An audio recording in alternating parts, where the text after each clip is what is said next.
The sun baked the dry earth of the plains, turning what was once fertile pasture into a stretch of cracked, dusty soil. Luke Callahan, a rancher in his late 20s, stood at the edge of his land, staring at the worn-out fences and the frail cattle swaying weakly in the distance. His boots sank slightly into the parched dirt, and the weight of the world pressed on his shoulders heavier than the scorching heat of the summer sun. Luke hadn't always been poor. Once, his ranch had been the pride of his late father, who worked tirelessly to build it up. Herds of strong cattle grazed under open skies, and neighbors often came to his father for advice. But times had changed. A string of harsh seasons, sickness among the cattle, and poor harvests had left Luke with little more than empty pockets and fading hope. Debt collectors visited more often than friends, and every letter that arrived in town carried the same reminder: payment was due or the ranch would be taken. Each day, Luke fought to keep going. He woke before dawn, mended fences with wire that barely held together, hauled buckets of water from the dwindling creek, and prayed over every weak cow that stumbled on shaky legs. But his hands, strong as they were, could not fight against bad fortune forever. The ranch was slipping from his grasp, and he knew it. In town, folks had started whispering about him. Some pitied him, remembering his father's proud legacy, but others smirked, calling him foolish for holding on to land that was as good as dead. The saloon keeper even suggested he give up, sell what was left, and leave before he lost everything. But Luke was stubborn. Callahan's had always been. He would rather starve than abandon the only home he'd ever known. That evening, as the sun dipped low and painted the sky with streaks of orange and red, Luke sat on the porch of his weather-worn cabin. His hat was pulled low over his brow, and his calloused hands rubbed over his tired face. He couldn't escape the numbers that haunted him. The bank wanted its payment by the end of the month. He had nothing left to sell except a couple of scrawny cows and his own pride. He thought of his father's words, spoken years ago. "A man without land is a man without roots." Those words were carved into Luke's soul, and losing the ranch felt like losing his very identity. Yet despite his determination, he couldn't see a way forward. It was then, at the edge of despair, that the stranger came. Luke heard the clatter of wheels on the dirt road, followed by the sharp call of reins. A wagon rolled up, driven by a shrewd-looking trader he recognized from passing through town now and then. The man tipped his hat, eyes glinting with the kind of cunning Luke had come to distrust in people who made a living off others' desperation. "Evening, Callahan," the trader greeted, leaning casually against the wagon. "Heard you've been having a run of bad luck. Got a deal you might be interested in." Luke's first instinct was to send the man away. Deals with traders rarely ended in favor of the desperate. But something in the man's tone, half mocking, half serious, piqued his curiosity. "I'm not in the mood for games," Luke muttered, though he didn't rise from his chair. "No games, son," the trader said, pulling on his reins as the wagon creaked to a stop. "It's a fair trade. You need cattle. I've got one strong, milk-giving cow. She'll keep you going a while longer." Luke lifted his eyes, suspicion darkening them. "And what do you want in return?" The trader smiled slowly, the kind of smile that sent a chill down a man's spine. "Not money. I want you to marry someone, a woman, let's say, not much wanted by others. Her kinfolk are eager to see her settled. You take her as your wife, and the cow's yours." Luke's stomach turned. The very idea sounded absurd. Marrying a stranger for a cow. It was humiliating, degrading even. But as he glanced toward the field, where one of his last healthy calves staggered weakly under the sun, he felt the painful reminder of reality. Pride didn't fill a man's belly. Pride didn't save a ranch. He sat in silence, torn between dignity and survival. The wind rustled through the brittle grass, and the sound of his cattle coughing carried faintly to his ears. His heart felt heavy as stone. The trader's eyes narrowed, reading Luke's hesitation. Think on it, boy. A cow for a wife. Doesn't sound like much, but sometimes a man's got to sacrifice to keep his roots. Luke clenched his jaw. He didn't answer right away, but he knew the choice would come down to a single question. Was his pride worth more than the land his father left him? And so, the seed of the bargain that would change his life was planted in that dusky silence. The morning after the trader's visit, Luke was restless. He had tossed and turned all night in his small bed, staring at the wooden beams above, trying to make sense of the bargain laid before him. Marry a stranger in exchange for a cow. On the surface, it sounded foolish, even insulting. Yet, the idea gnawed at him like a splinter under the skin. The ranch needed cattle. One strong milk cow meant food, milk, and maybe even butter to sell in town.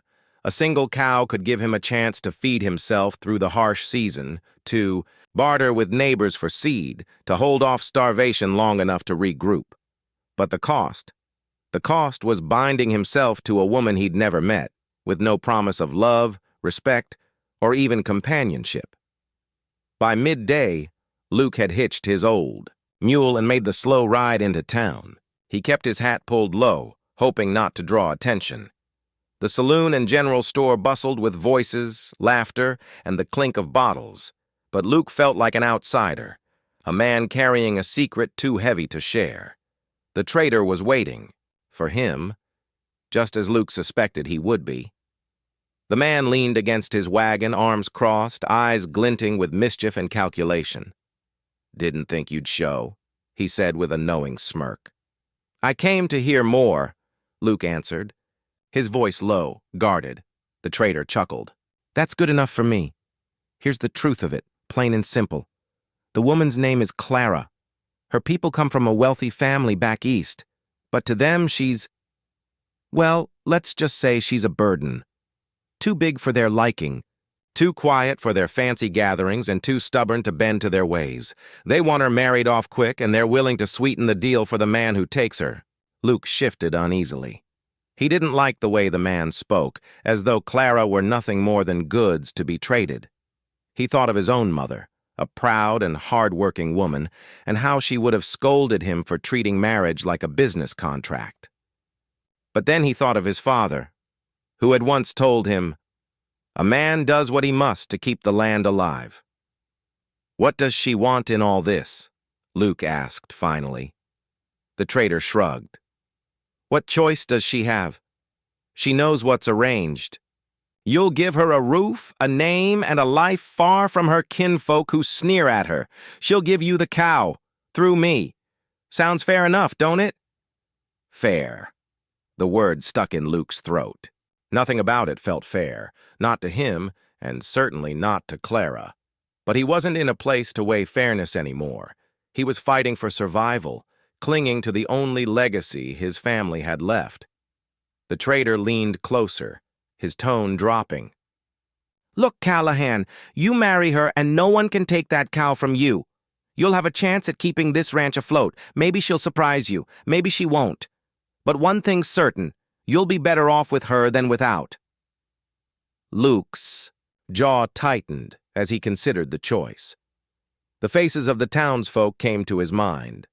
The men who mocked him, the women who whispered when he walked by, the pitying glances that cut deeper than laughter. He imagined their expressions when word spread. Luke Callahan, the poor rancher, had married a stranger for a cow. Shame burned in his chest, but shame couldn't keep cattle alive. Pride couldn't put food on the table. And yet, something deep inside him resisted the idea of marrying a woman for what she could give him. "Why me?" Luke finally asked, narrowing his eyes.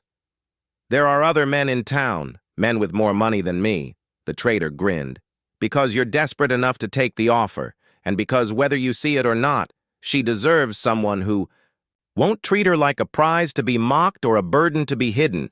You're poor, yes, but you've got honor. That's worth more than gold to her family right now." Luke didn't respond right away. His mule stamped its hooves impatiently, as though urging him to make a choice. The town square buzzed around him, women bartering at the store, men laughing in the saloon, but Luke felt like he stood in a bubble of silence, the weight of his decision pressing harder with each passing second. Finally, he let out a long breath. "I'll do it," he said, the words tasting like dust in his mouth. The trader's grin widened. "Good man. She'll be arriving on the evening train tomorrow. You'd best clean up that place of yours and find a preacher. I'll bring the cow." Luke turned back toward his mule, his steps heavy. The deal was struck. There was no turning. Back now. As he rode home, the horizon stretched before him, vast and lonely. He thought of Clara, this woman he had never met, whose face he could not picture, whose voice he had never heard. Was she bitter, gentle, angry, kind? He didn't know. All he knew was that tomorrow she would be his wife. And for the first time in his life, marriage felt less like a beginning and more like the final gamble of a desperate man. The next evening, the whistle of the train echoed across the dusty plains, a shrill sound that made Luke's chest tighten. He stood on the platform, hat in hand, his heart pounding like a drum against his ribs. The sun was setting, painting the sky with streaks of gold and purple, but Luke hardly noticed. His palms were slick with sweat, his throat dry as cotton. He had come to meet his bride, a woman he had never laid eyes on until this very moment. The townsfolk had already gathered. News traveled fast in small towns, and the story of Luke Callahan's bargain spread like wildfire. Men leaned against posts with smirks, women whispered behind gloved hands, and children peeked curiously from behind their mothers' skirts. To them, this was entertainment. To Luke, it was humiliation dressed up as ceremony. The train screeched to a halt, a cloud of smoke and steam hissing from its engine. Doors swung open and passengers began to step down, merchants, weary travelers, a few families carrying trunks. Luke scanned the crowd, his pulse racing. He imagined all sorts of women, tall, short, young, old. He tried not to picture her as the trader had described. Not much wanted. Then he saw her, Clara. She stepped down carefully, holding on to the railing. Her wide frame wrapped in a plain traveling dress that looked tight across her figure. Her bonnet shielded much of her face, but when she lifted her head, Luke caught a glimpse of her eyes. Dark, watchful, wary. There was a hardness in her posture, as though she had braced herself for battle before ever stepping off the train. Beside her, a small trunk was lowered. That was all she carried, her belongings reduced to one weathered case. She stood for a moment on the platform, scanning the crowd. Luke realized with a jolt that she was looking for him, and something inside him twisted uncomfortably. This woman had been sent across the country to marry a stranger for no better reason than convenience. How heavy must her heart be? The whispers started almost immediately. "She's the one?" A woman muttered loudly enough for everyone to hear. "A cow for a cow." A man chuckled cruelly, earning laughter from a group of loafers nearby. Luke's jaw tightened. The words stung him, but he noticed how Clara stiffened, her chin lifting a little higher, her expression turning to stone. She had heard it all before. That much was clear. She had learned to wear her pride like armor, even when it cut deep inside. Taking a steadying breath, Luke stepped forward. "Clara?" he asked quietly, his voice rough from nerves. Her eyes flicked to him, sharp and appraising. For a moment, neither of them spoke. Then she gave a small nod. "Luke Callahan?" "Yes, ma'am," he said, fumbling slightly with the brim of his hat. I'm glad you made it safe." Her lips pressed into a thin line, not quite a smile, not quite a frown. "Thank you." The awkwardness between them was a living thing, stretching out as they stood face to face for the first time. Luke wanted to offer more, something kind, something to ease the weight of the moment, but the words stuck in his throat. Instead, he reached for her trunk. "Let me carry that for you." She hesitated, as though weighing whether to let him. then stepped aside. Luke lifted the trunk, it was surprisingly heavy, and motioned toward his wagon. Together they walked, through the crowd. The townsfolk parted, some sneering, some whispering, all watching. Luke kept his eyes forward, jaw clenched, pretending not to hear them. Clara walked beside him with her head held high, but Luke saw her fingers tighten around the folds of her dress. When they reached the wagon, Luke helped her up, then climbed in after securing the trunk. For a moment, silence hung between them, broken only by the creak of wheels as the mule started down the dusty road toward the ranch. Finally, Clara spoke. Her voice was quiet, but steady. "I know what people say. You don't have to pretend you don't hear it." Luke glanced at her. "Folks talk too much. Don't pay them no mind." She turned her face toward the horizon, her expression unreadable. "Easy for you to say. You weren't born carrying the weight of it." Luke didn't know how to answer. He wasn't good with words, and she didn't strike him as the kind of woman who wanted pity. Instead, he focused on the reins, guiding. The mule as the last light of day faded. The ride was long, the silence thick. Yet, in that silence, Luke felt something stir. Clara was not weak, nor was she fragile. She was guarded, yes, but she had strength in the way she carried herself against the whispers and the stares. Strength he couldn't ignore. Still, when the outline of his ranch appeared in the distance, broken fences, sagging barn, a home worn by hardship, Luke felt a pang of shame. What kind of life was he offering her? What kind of man traded a woman's future for a cow? As they pulled into the yard, Clara looked around without a word. Luke climbed down, offering her his hand to help her off the wagon.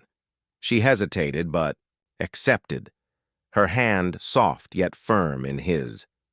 "Welcome home," he said quietly. Clara looked at the small cabin, then back at him. For a fleeting moment, Luke thought he saw a flicker of something in her eyes, fear, hope, or maybe both. Then, just as quickly, it vanished. She pulled her hand away, straightened her shoulders, and walked toward the cabin without waiting for him. Luke followed, carrying her trunk, wondering what kind of life they were stepping into together and whether either of them was ready for it. The wedding was quick, almost too quick for Luke to make sense of it. The preacher in town, accustomed to small and hurried ceremonies, read the vows in a low, steady voice. Luke repeated the words with a lump in his throat, his palms sweating beneath his worn gloves. Clara stood beside him, her face unreadable, her responses firm but flat, as if she were reciting a duty rather than stepping into a new life. When it was over, the preacher offered a polite smile, the trader clapped Luke on the back with a grin, and the townsfolk dispersed, whispering behind their hands. Some laughed at the odd pairing, others shook their heads in pity, but no one lingered to celebrate. There was no music, no feast, no joy, just two strangers bound by vows and a single cow tethered outside the church. By sundown, Luke and Clara were back at the ranch. The mule pulled the wagon slow and steady, carrying Clara's trunk and the milk cow tied to the rear. Dust swirled in the fading light, and neither spoke much on the ride. Luke wanted to say something, anything, that might make her feel welcome. But words stuck in his throat. He wasn't a man skilled in speech, and Clara's silence made the distance between them feel even wider. The cabin came into view, small and weather-beaten, its porch sagging a little on one side. To Luke, it was home. Humble, yes, but full of memories of his father. To Clara, he feared it might look like a prison. He carried her trunk inside, setting it at the foot of the bed in the one-room house. The air was thick with awkwardness. Clara moved about quietly, her eyes scanning the cabin. She said nothing, but Luke could almost hear her thoughts. This was the place she was expected to call home now. After supper, a simple meal of beans and cornbread eaten in near silence, Luke cleared his throat. "You can take the bed tonight," he said, his voice rough. Clara looked at him. her dark eyes searching his face. For a moment, Luke thought she might speak, but instead she simply nodded. She stood, smoothing her dress, and disappeared into the bedroom. When Luke followed a few minutes later, intending to fetch his blanket from the chest so he could sleep, on the floor, he found the door closed. He reached for the handle, but it didn't turn. He tried again, gently at first, then more firmly. The sound of a lock clicking from the other side stopped him. "Clara?" he called softly. Her voice came through, steady but low. "I need my rest. You'll find space enough in the house." Luke froze, staring at the door. It wasn't anger in her tone, but there was no invitation either. The door stood between them, not just of wood and metal, but of mistrust and unspoken fears. He could have knocked again, could have demanded an explanation, but something in her words told him not to push. With a heavy sigh, he turned away. The cabin was quiet, the night pressing close around it. Luke fetched his blanket and pillow and stepped outside. The air was cool, the sky bright with stars. He made his way to the barn, where the new cow shifted and snorted softly in her pen. Settling down in the hay, Luke lay on his back, staring at the rafters above. A bitter laugh escaped his lips, though there was no humor in it. Married, yet alone on his wedding night. The town would surely mock him if they knew. But what stung? Most wasn't the embarrassment. It was the ache in his chest, the sense of rejection he hadn't expected to feel. He told himself he hadn't married Clara for love. It had been a bargain, plain and simple. A cow for a wife, a roof for a woman. Unwanted elsewhere, nothing more. But as he lay there in the barn, listening to the cow's quiet breathing and the distant howl of a coyote, Luke couldn't shake the loneliness. Meanwhile, inside the cabin, Clara sat on the edge of the bed, her hands clenched in her lap. Her heart pounded, though she showed nothing on her face when she had spoken through the door. She had locked it not out of hatred for Luke, but out of fear. Fear of what marriage meant. Fear of opening herself to a man who might see her only as others had. Too big, too plain, too unwanted. The lock was her shield. The only way she knew how to protect herself from the pain of rejection she had known. All her life. Luke did not know this. All he felt was the distance growing between them, the walls Clara had built before he'd even had the chance to prove himself. And yet, even in his frustration, a quiet voice inside him whispered patience. The days that followed were quiet, though quiet did not mean peaceful. Luke and Clara lived side by side, but like two strangers sharing a roof, neither seemed sure how to reach the other. The house felt smaller with her in it, every movement, every silence heavy with unspoken things. Clara took to her duties without complaint. Each morning she was up before dawn, her lamp glowing faintly through the bedroom window, while Luke finished his chores outside. She cooked breakfast, usually eggs or bread if there was flour, and set it neatly on the table. She kept the cabin clean, tidied Luke's cluttered shelves, and even began mending clothes that had sat torn for months.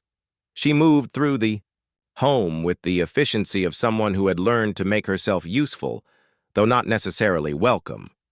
But when it came to him, her husband, she kept her distance. The door to the bedroom remained locked at night. She spoke only when necessary, her tone polite but clipped.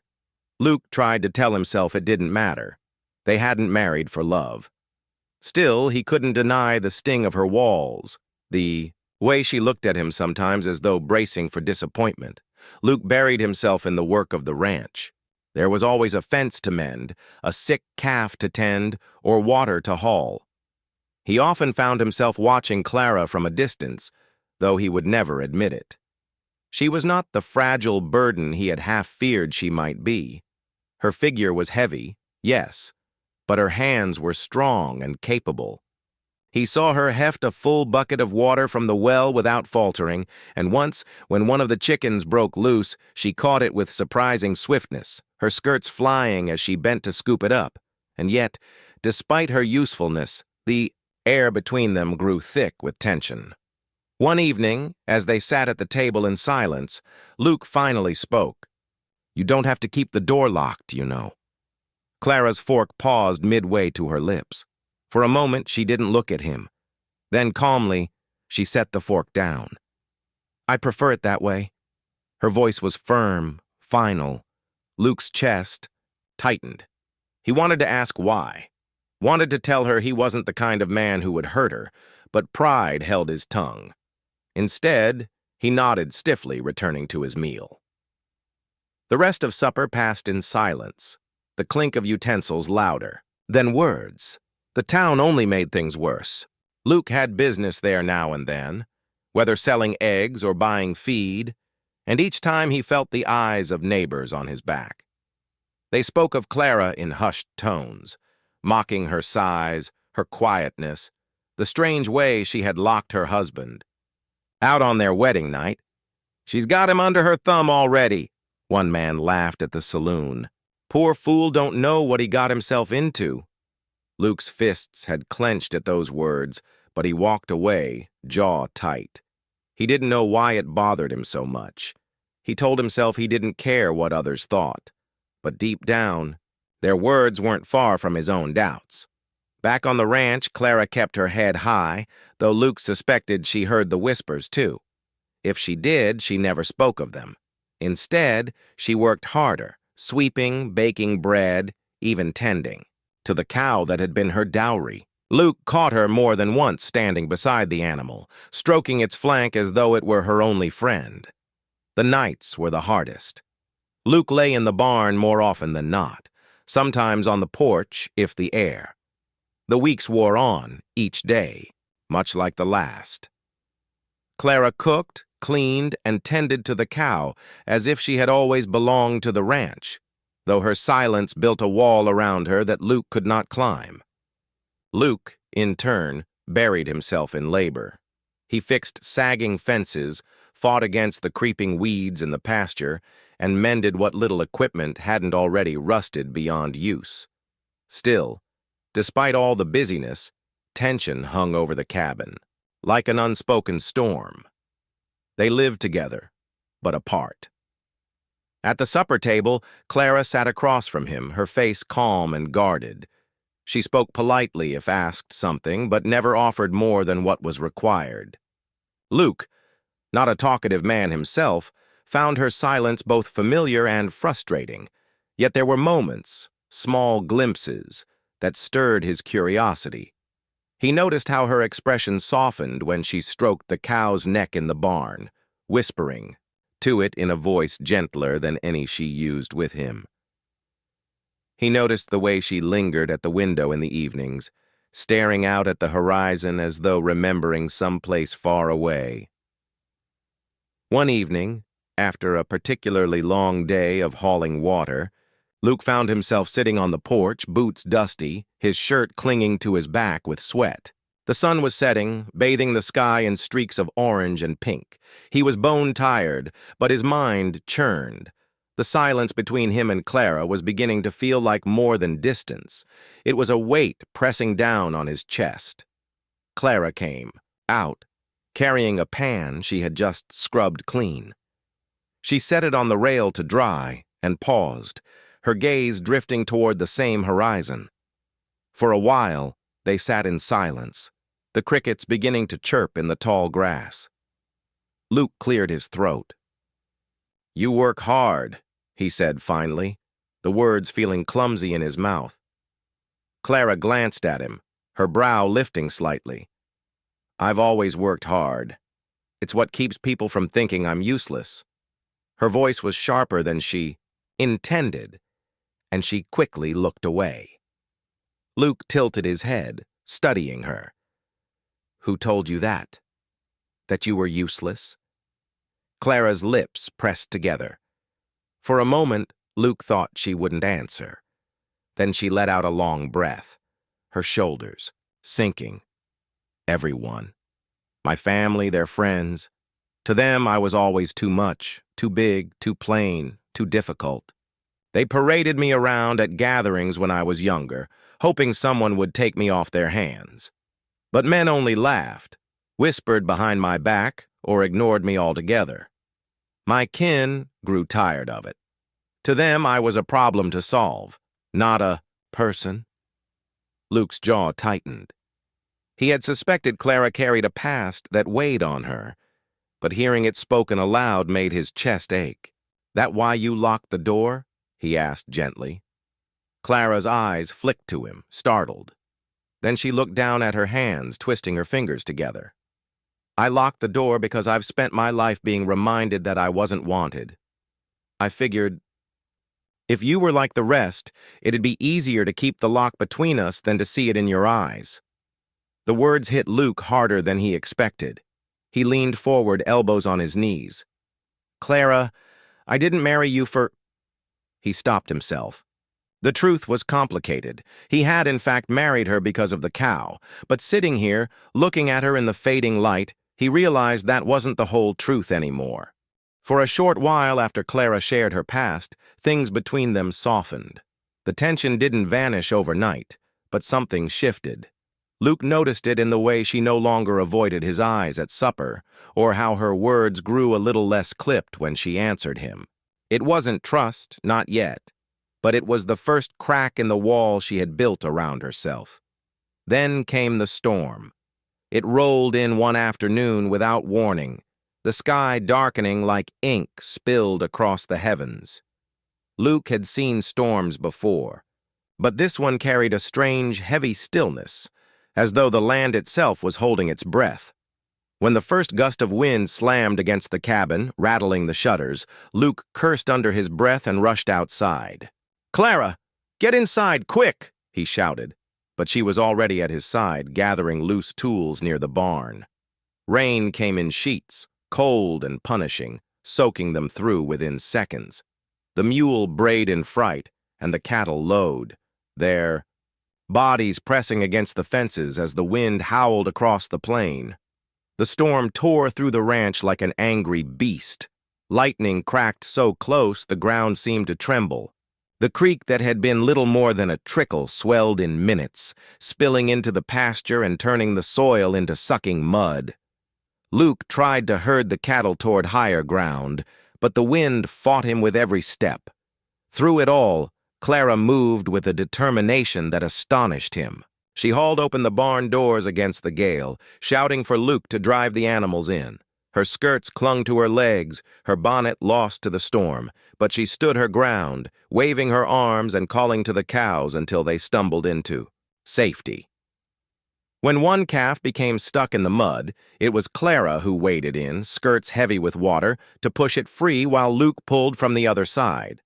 By the time the storm passed, they were soaked, caked in mud, and utterly exhausted. The cabin had lost part of its roof. The barn had one wall leaning precariously, and half the crops were gone, flattened beneath the flood.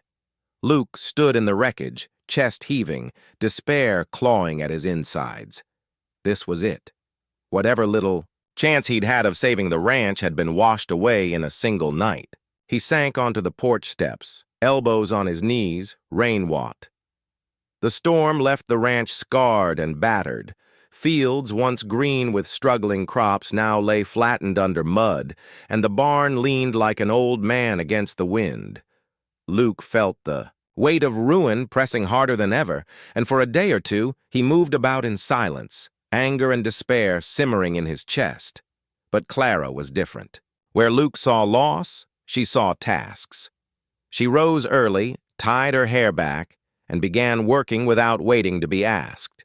She cleared debris from the yard, collected wood that had broken loose from the fences, and patched what she could with materials on hand. Her determination startled Luke. He had expected her to shrink from the mess, maybe even complain about the life she had been forced into. Instead, she faced the wreckage as though she had been preparing for this kind of battle all her life. On the third morning, as Luke hammered loose boards onto the barn wall, he caught himself watching her.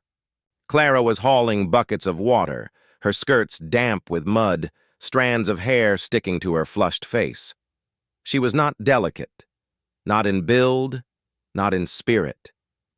But there was a quiet steadiness in her that left Luke humbled. She didn't ask for thanks, didn't sigh or groan at the back-breaking labor.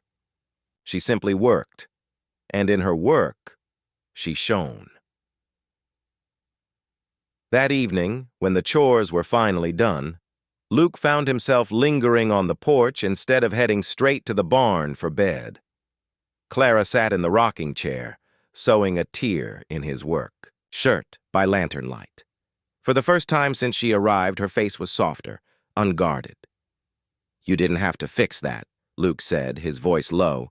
Clara glanced at him. "If I don't, you'll just tear it worse tomorrow."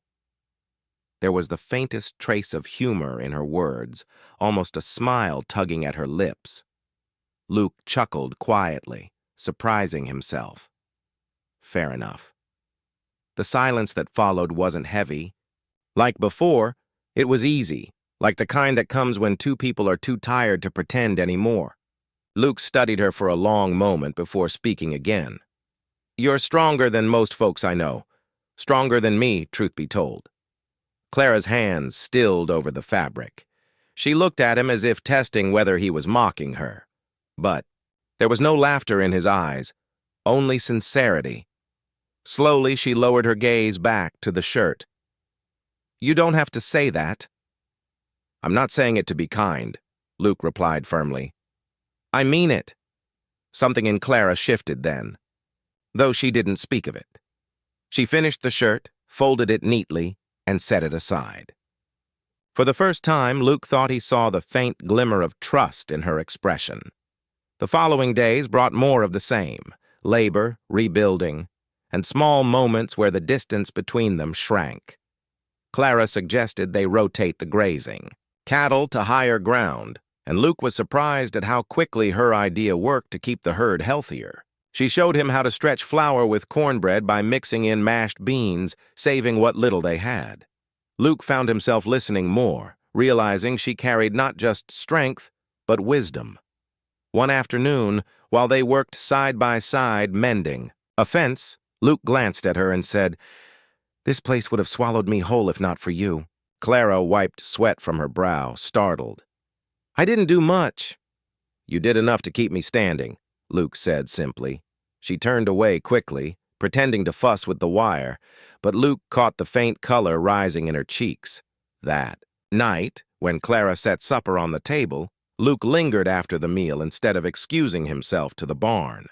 He sat across from her, sipping the last of his coffee, and said quietly, "I know I didn't choose this marriage the way a man should, but I'm glad you're here."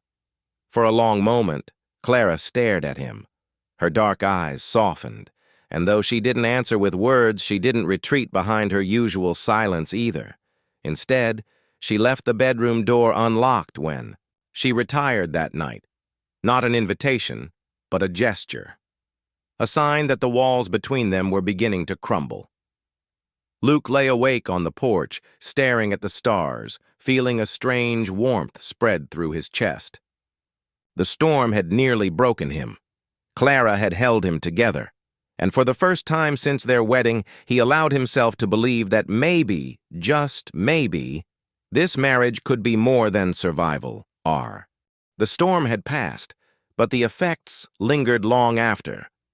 Luke and Clara had managed to salvage the ranch piece by piece, yet it was still clear that they could not do it all alone. Repairs required timber, nails, and seed for planting. Luke dreaded the thought of going into town.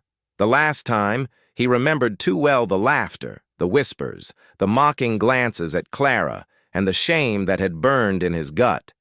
But this time was different. When Luke hitched the mule to the wagon, Clara climbed up beside him without hesitation.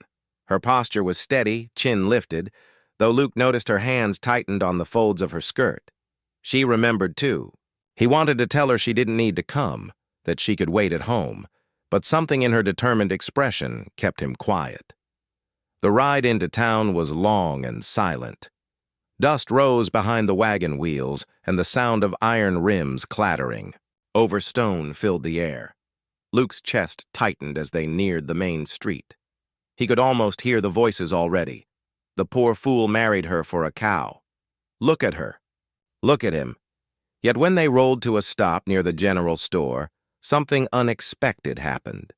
The change in town life after the storm was only the beginning. Luke and Clara's marriage, once seen as a joke whispered behind hands, slowly became something the neighbors spoke of with respect. But the true change was not in the town. It was in the ranch itself, in the quiet rhythm of two lives that had finally found their way toward each other.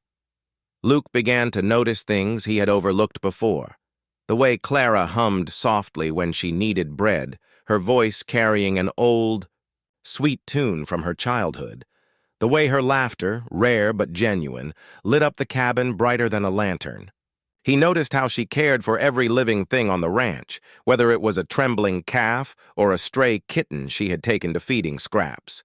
She carried no vanity, no pretense. What she gave with her whole heart. Clara, too, found herself softening. Luke was not the man she had feared he would be, the kind to demand, to sneer, to measure her worth by her body. Instead, he treated her with a rough-hewn kindness. His words were simple, but his actions steady. He mended the roof in the rain so she would not sleep under leaks. He shared his last biscuit when flour ran low, and when she grew weary from the endless work, he quietly finished the chores without complaint. One evening, as summer painted the sky in gold and lavender, they sat on the porch together. The air was still, warm, carrying the smell of hay. Luke leaned back in his chair, boots resting on the railing, while Clara rocked slowly beside him with her mending.